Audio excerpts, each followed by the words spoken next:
Bueno, muy buenos días a todos. Bienvenidos a una nueva edición de podcast de Conarec. En esta oportunidad, un podcast titulado Cardiología en la era de la investigación. Y tenemos el agrado y la fortuna de que nos acompañe el doctor Borja Ibáñez, médico cardiólogo de España. Él es director científico del Centro Nacional de Investigación Cardiovascular. También nos acompaña el doctor Facundo Balzano, médico cardiólogo, director y presidente de Conarec. Y mi nombre, quien les habla, Nicolás Martínez Marietti, fellow de Hemodinamia y director del Comité Digital de Conarec.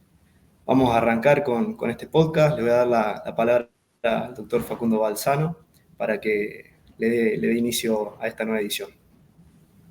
Bueno, muchísimas gracias, doctor Borja Ibáñez.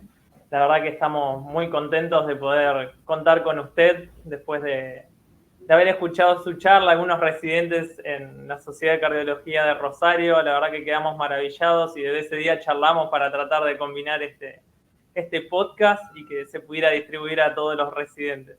Así que muy contento de poder grabar este podcast con usted y con un gran amigo como es Nicolás. Así que bueno, para iniciar un poco la charla, la pregunta obligada es, ¿cómo fue que decidió iniciarse en el área de la investigación? Usted venía de formarse en el área intervencionista, asistencial, y decidió iniciarse en la investigación para poder formarse mucho mejor. ¿Cómo fue esa idea de iniciarse? Sí, bueno, lo primero agradeceros, Facu y Nico, la oportunidad de poder tener este podcast con vosotros y poder llegar a los residentes y a los jóvenes cardiólogos en Argentina.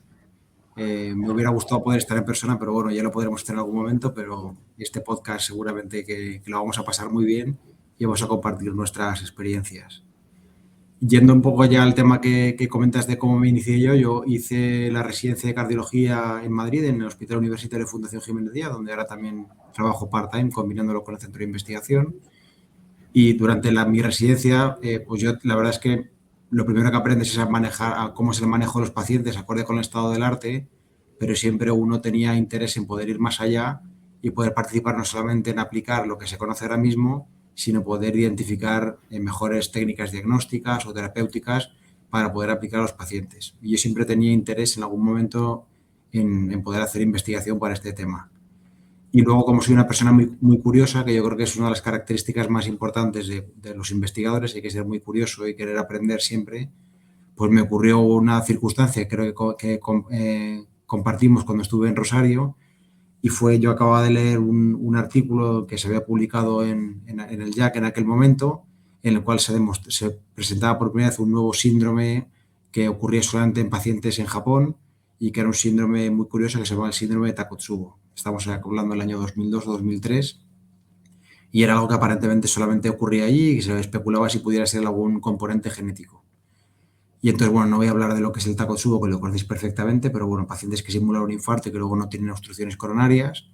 Y entonces yo estaba de alerta y y vino una paciente, una mujer mayor, que había tenido un evento estresante y tenía un electro con el dolor y con elevación del segmento ST, y yo llamé a la alerta de hemodinamia, que vino al hospital, una alerta de hemodinamia un poco, ella de la antigua usanza, de estos que, bueno, que protestan mucho cuando vienen, y cuando vino, bueno, pues el electro era claro, le hizo el cateterismo y tenía coronarias completamente normales. Y me acuerdo que me echó una bronca tremenda. Y digo, bueno, yo no sé, yo veo el electro, tenía paciente dolor que, bueno, no sé, no lo...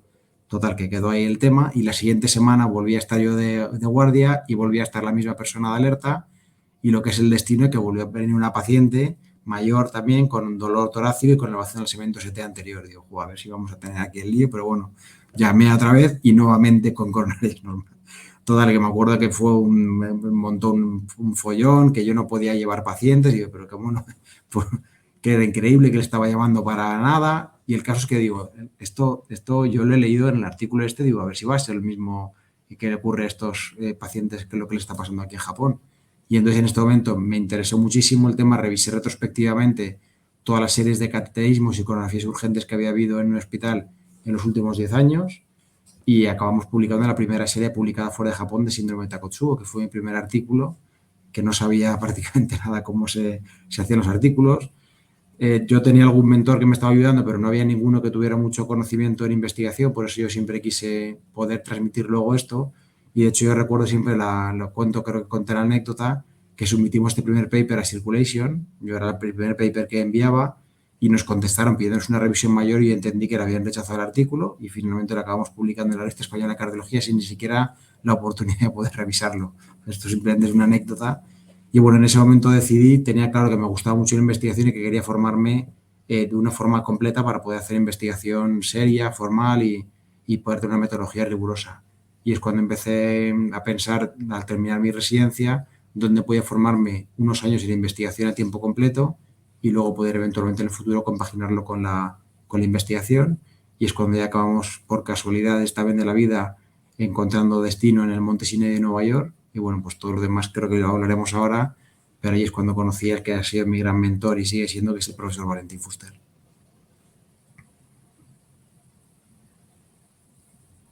Sí, la verdad que es una historia muy buena y esperanzadora a la vez, porque a alguien que le decían que no iba a poder atender pacientes, no iba a poder avanzar, la verdad que hoy es el chairman de las guías de síndrome coronario. Parece que le erraron un poquito. Bueno, un poco en estos inicios que tuvo lo de la mentoría. Sí.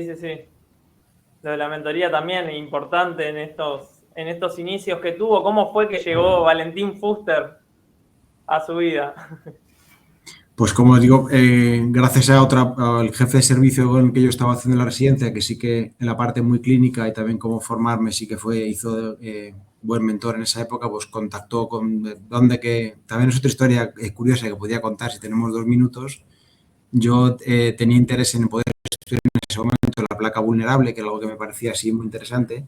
Y entonces le decía yo al jefe de servicio que me gustaría conocer al profesor Valentín e investigar la placa vulnerable. Luego hemos investigado en otro tema. Y entonces en su momento me dijo que él pensaba que ese campo y que el monte pues, que no era un sitio ideal y que debería de irme a formar con el campo de la regeneración cardíaca a Valhalla con el profesor Bernardo Nadal Ginar. Total, que me aceptaron en Valhalla, que es en el North State de Nueva York, para hacer regeneración cardíaca y la vida que te da muchas sorpresas. Pues unas semanas antes de que yo fuera ahí, él precisamente se mudó al Monte Sinaí para hacer un proyecto conjunto con el doctor Valentín Fuster. Y entonces fui yo allí, me incorporé, yo era el que iba a vehiculizar este proyecto y es cuando acabé conociendo al doctor Fuster, no porque originalmente fuera el con él, sino a través de esto, y a los pocos meses ya pues teníamos muy buena química y muy buena relación y acabé pasando directamente al grupo del doctor Valentín Fuster para continuar mi formación. Al principio fue muy interesante, bueno, yo no le conocía previamente, bueno, me había hecho alguna foto con él porque era para mí como uno de estos ídolos que tiene, como si fuera un futbolista, pero yo nunca pensé que pudiera trabajar con él. Y cuando empecé a trabajar con él, la verdad es que tuvimos mucha química y me ayudó muchísimo desde el principio. Lo primero es que él vio también que era una persona muy entusiasta y con muchísima capacidad de trabajo. También me acuerdo de la anécdota que él citaba allí a las 5 de la mañana, porque cuando empieza a trabajar y yo estaba allí, me citaba allí, y yo al principio estaba nervioso, digo a ver si iba a llegar tarde, aunque vivía cerca, y me presenté a las 5 menos cuarto, y él llegó justo, pues llegó a las 5 menos 10 y me vio que estaba ahí en la puerta y dice, no me dijo nada, entró, pasamos, al siguiente día me citó, y yo fui un poquito antes también, y él también fue un poco antes, y entonces era como se estableció ahí un poco una relación un poco de relación muy personal. Y desde entonces he estado trabajando mucho con él y me ha ayudado muchísimo y ha sido el mentor que me ha guiado más en mi vida, en lo científico, desde luego, en la cardiología, pero también mucha enseñanza en la vida y sobre todo cosas muy importantes cuando hay decisiones importantes que hay que tomar. Muchas veces me ha dado un consejo que no es el que yo inicialmente pensaba que tenía que hacer y siempre me ha ido muy bien haciendo caso ciego a lo que me recomendaba mi mentor y bueno, pues me ha ido bastante bien y hemos tomado decisiones valientes en su momento que siempre guiado por mi mentor.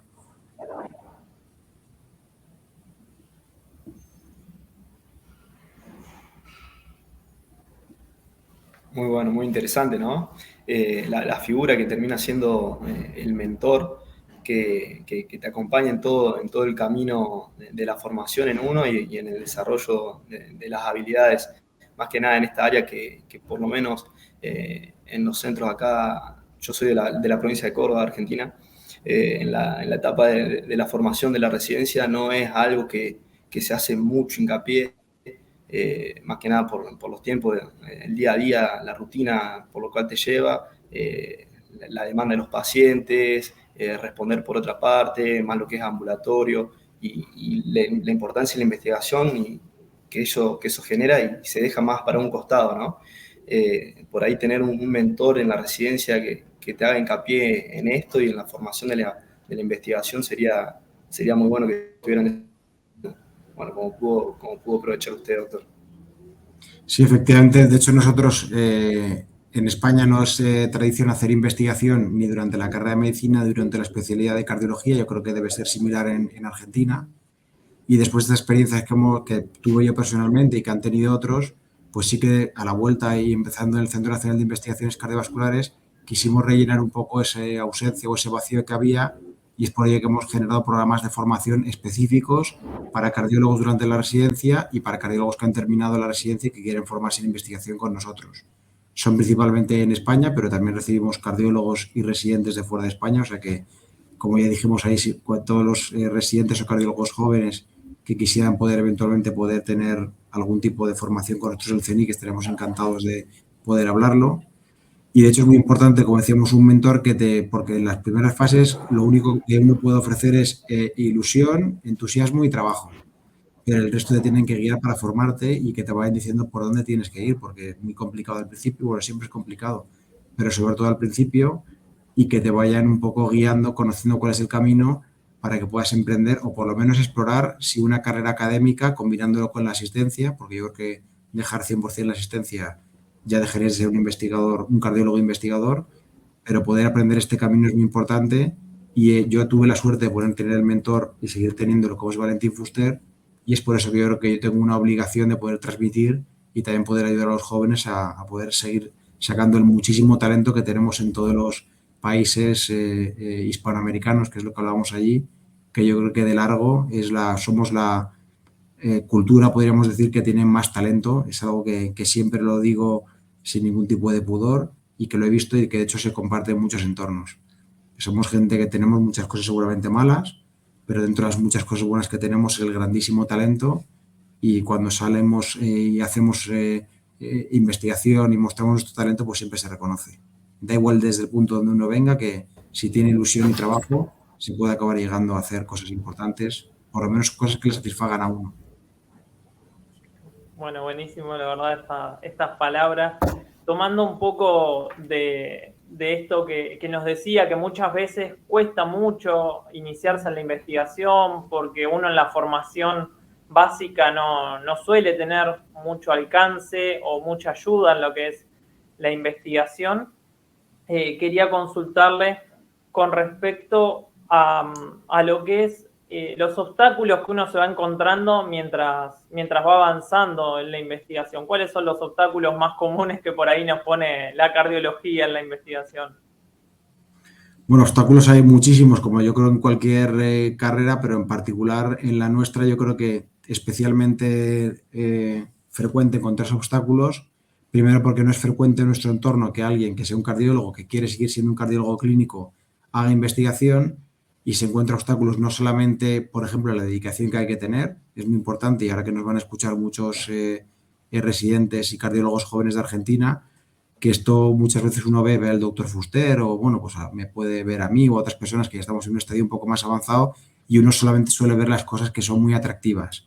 Gente que tiene visibilidad, que publica, es chairperson de las guidelines, que publica artículos en revistas muy importantes, que tiene proyectos, pero detrás de eso hay un sacrificio y una cantidad de fracasos enorme. Y entonces hay que tener claro que combinar una carrera clínica e investigadora, 1 más 1 no son 2, sino que muy importante, 1 más 1 es 5.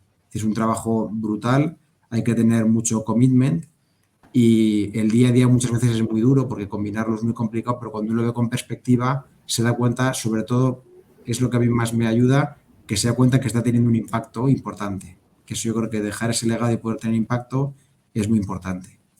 Entonces, el obstáculo principal es un obstáculo de tiempo y de sacrificio. Luego hay otros obstáculos incluso en nuestros propios entornos. O pues nos ocurre aquí en España y seguramente en Argentina es igual. La gente que no hace investigación y que se dedica puramente a la clínica, cuando tú estás dedicando un tiempo a hacer investigación, piensa que estás jugando, te estás dedicando a tus cosas que te divierten como si estuvieras jugando al póker o al ajedrez. Y es muy importante que la gente que tenemos al lado que se dé cuenta que es tan importante investigar como puede ser hacer imagen, hemodinamia o arritmias. No es más importante, pero es tan importante. Y entonces es un segundo obstáculo que uno se encuentra. Y luego, por supuesto, luego lo que son los obstáculos dentro de la propia carrera científica, que está llena de fracasos y de momentos muy complicados y que tener muchísima resiliencia, y ahí también es donde un mentor te ayuda mucho.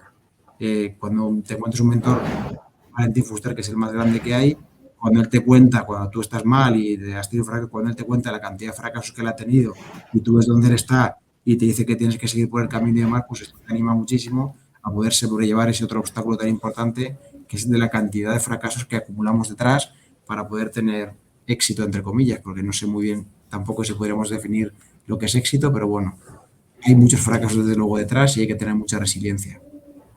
Sí, sí, tal cual.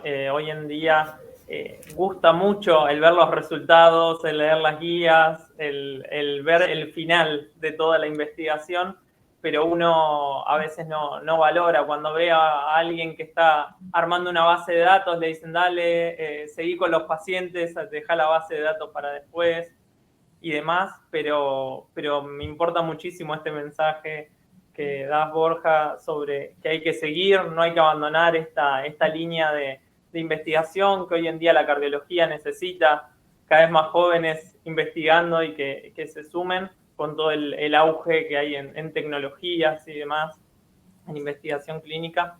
Así que eso es importantísimo. Y otra cosa que quiero tomar también que dijiste es el tema de poder combinar lo asistencial con la investigación, que es posible, que vos lo realizás día a día, vos trabajás en el hospital en el que te formaste y además vas al CENIC a hacer investigación y la verdad que está funcionando bien por lo que vemos. Sí, eso es fundamental y de hecho obviamente hay gente que decide, aunque ha hecho medicina y cardiología, luego hacer una carrera 100% de investigación básica o bueno, por lo menos no dedicarse a los pacientes, lo cual está muy bien. Pero nosotros que estamos hablando de algo traslacional, porque a vosotros seguramente, a mí también y a la gran mayoría que están escuchando, nos hicimos cardiólogos porque nos gustan los pacientes. Y entonces fue en el año 2019, puede ser, o bueno, no me acuerdo, os puedo pasar la referencia, que es un artículo publicado por 5 autores, 3 de ellos tienen un premio Nobel y que hablaban de la necesidad de proteger a la especie en peligro, que es la del clínico investigador. Es tan importante porque la gran mayoría de descubrimientos que se han hecho que han beneficiado a la asistencia de los pacientes y a la sociedad se han hecho por clínicos investigadores que conocían muy bien la necesidad clínica y luego hacían investigación para poder resolverla. Sí, tal cual, tal cual. Una consulta que quería hacerle es el tema de formarse en investigación. ¿Qué accesos tenemos nosotros o qué es lo básico que debería tener un residente o un cardiólogo para poder comenzar con la investigación? ¿Cuál es la formación básica que debería tener? Eso es pues, muy buenísima pregunta, complicada también de responder, pero bueno, a nivel general lo más importante, lo primero es estar en contacto y en un entorno con un mentor y con un grupo de investigación que ya esté en marcha. Es muy importante porque el hacer cosas uno por su cuenta, uno hace trabajo y está bien, pero la formación no va a ser tan buena y uno se puede sentir frustrado. Y luego es muy importante conocer cuál es un poco la metodología de la investigación. Digo un poco porque no todo el mundo va a acabar dedicándose a la investigación, pero sí que durante la residencia es importante conocer lo que es la metodología de la investigación y cómo se puede investigar y cómo se puede diseñar un estudio que se pueda hacer. Estamos todos acostumbrados y nos ha ocurrido a todos, y la residencia es frecuente, ya está, bueno, está bien, no está mal, cuando llega un congreso y uno empieza a revisar compulsivamente las bases de datos que tiene retrospectivamente para encontrar algo para poder enviar al congreso. Digo que eso está bien para si hace un ejercicio y demuestra uno que tiene interés, pero realmente eso no es una metodología buena de investigación. Hay que aprender que uno que tiene que tener una hipótesis, que tiene que tener un diseño de la metodología que va a llegar y luego cómo va a poder llegar a estas conclusiones del trabajo, que luego pueden ser conclusiones muy diferentes al origen. Entonces, lo que tendría que tener es estar en contacto con algún grupo, que no tiene necesariamente que estar en tu hospital. Si lo está, es más fácil, pero se puede perfectamente colaborar con gente que está en otro centro o incluso en otro país. Yo tengo colaboradores jóvenes que incluso hasta le estamos codirigiendo sus trabajos desde lejos, y que uno vaya aprendiendo, que le vayan haciendo un seguimiento para poder aprender esta metodología, primero dentro de un grupo que ya está en marcha y luego ya después, si uno ya se va a dedicar más a la investigación, ya puede uno empezar con sus propias líneas de investigación. Excelente, excelente. Con respecto al Centro Nacional de Investigaciones Cardiovasculares ahí de Madrid, ¿cómo es que está conformado el centro y cómo es que colaboran con la formación de los residentes? Algo hemos estado charlando, pero quería ver si podía profundizar un poco más para que conozcamos sobre el tema. Claro.